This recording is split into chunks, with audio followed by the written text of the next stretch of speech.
د نبی علیہ الصلوۃ والسلام لمنه نکاح د حضرت خدیجه رضی الله تعالی عنها سره شوی و او دغه وخت د نبی علیہ الصلوۃ والسلام عمر مبارک 25 سالو او د خدیجه رضی الله تعالی عنها عمر دغه وخت 40 سالو. حضرت خدیجه رضی الله تعالی عنها د دې تعلق د خاندان قریش سره دی او د خدیجه رضی الله تعالی عنها چې کوم نسب دی نو دا هم د نبی علیہ الصلوۃ والسلام د نسب چې کوم پنځم کړي دا د هغې سره لګېدلې دي. د خدیجه رضی الله تعالی عنها چې کوم نسب دی هغه دا دی خدیجه بنت خویلد بن اسد بن عبد العزى بن قصي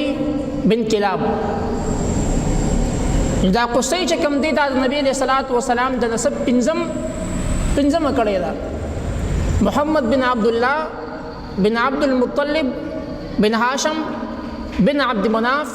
بن قصي بن كلاب. نو دا خدیجه رضی الله تعالی عنها چې کوم دا نو دا د خاندان قریش نه ده بلکې د نبی علیہ الصلوۃ والسلام چې کوم وبي بیان دي د نبی علیہ الصلوۃ والسلام وبي بیان دي د تعلق د قریش سره دی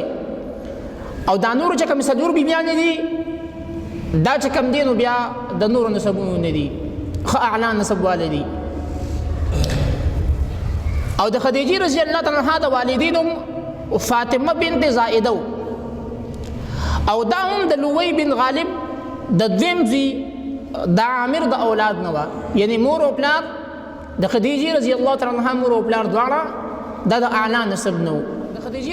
رضی الله تعالی عنها باندې نکاح د ابو هاله بن زراره تیمی سره شوی و التمیمی سره شوی و او د هغې نه دوه بچي پیدا شوي و د یو نوم هند د یو نوم هاله دا دواړه هلکانو او دویمه نکاح چې کوم دی نو بیا د عتیق بن عابد مخزومي سره شوی و. بیا د هغې نه بعد درېیمه نکاح د خدیجې رضی الله تعالی عنها د نبی علیہ الصلوۃ والسلام سره شوی و. نو څلور لوریانې او دوه زامن دا د نبی علیہ الصلوۃ والسلام د حضرت خدیجه رضی الله تعالی عنها پیدا شوي دي او د هغې نه بعد چې بیا کوم لس بیبیانې دي د هغې نه بیا یو اولاد هم نشته. زامنو کې لومبي قاسم بن محمد صلی الله علیه وسلم او بیا د پسې جینۍ وه زینب بنت محمد صلی الله علیه وسلم او دریم ورپسې بیا زوی دی عبدالله دا نبی علیہ الصلوۃ والسلام دویم زوی دی او په دریم نمبر باندې دی د دې منځ کې یو خور ده زینب رضی الله تعالی عنها. بیا ورپسې مسلسل درې لوریانې دي رقیه ام کلثوم او فاطمه الزهرا رضی الله تعالی عنها.